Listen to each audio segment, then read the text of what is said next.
Kongres Nasional Himpunan Ahli Pengelolaan Pesisir Indonesia atau HAPI keempat digelar Senin 27 November 2023 di Balai Petitih Kantor Gubernur Kalbar, Jalan Ahmad Yani 2 Pontianak. Menurut Ketua Panitia Kongres Rasman Manafi, yang diharapkan dalam Kongres dua diantaranya penguatan kembali peran HAPI dalam pembangunan nasional khususnya di bidang kelautan dan kemaritiman. Selain itu juga untuk meningkatkan kerjasama antara anggota HAPI yang ada di sejumlah provinsi, serta mengorganisasi berbagai kebijakan kelautan yang telah dirumuskan para ahli. Kita ingin merevitalisasi bahkan memperkuat kembali peran HAPI dalam pembangunan nasional. Yang pertama, karena saat ini di pembangunan nasional kita 5 atau 20 tahun ke depan, mainstream pembangunan kelautan, kemaritiman itu menjadi arus utama dalam pembangunan kita ke depan. Jadi HAPI harus ada dan memang perannya sangat ditunggu situ. Bahwa berbagai kebijakan yang ada saat ini sebenarnya juga sudah dikelola, bahkan sudah ditelaah,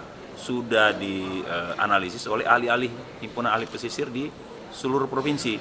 Nah, saya kira ini harus diorganisir. Salah satu agenda penting dalam Kongres Nasional HAPI keempat ini ialah memilih ketua dan sekjen baru untuk periode kepengurusan tahun 2023-2028. Hasil dari Kongres pun menetapkan Rasman Manapi yang juga merupakan PJ Wali Kota Bau-Bau sebagai ketua, sedangkan Syarif Iwan Taruna yang juga Kepala BPSPL Pontianak saat ini sebagai sekjennya. Kongres ini dibuka oleh PJ Sekda Provinsi Kalbar Muhammad Bari.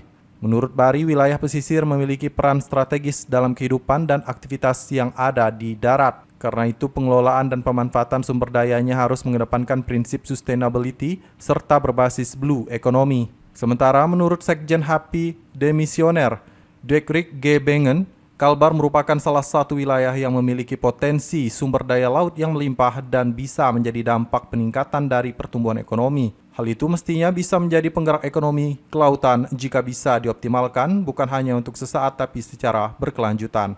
Nah, kalau kita bilang negara kepulauan, berarti kan laut itu bagian terbesar, ya.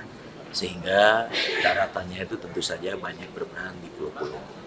Dan Kalimantan Barat ini salah satu provinsi yang tadi sudah disampaikan ya oleh Pak Sekda, yang punya garis pantai yang cukup panjang, jumlah pulau yang juga ratusan, ya dan sebagainya. Ini harusnya bisa menjadi prime mover atau penggerak daripada ekonomi kelautan yang sekarang ini kita harapkan menuju kepada ekonomi hijau.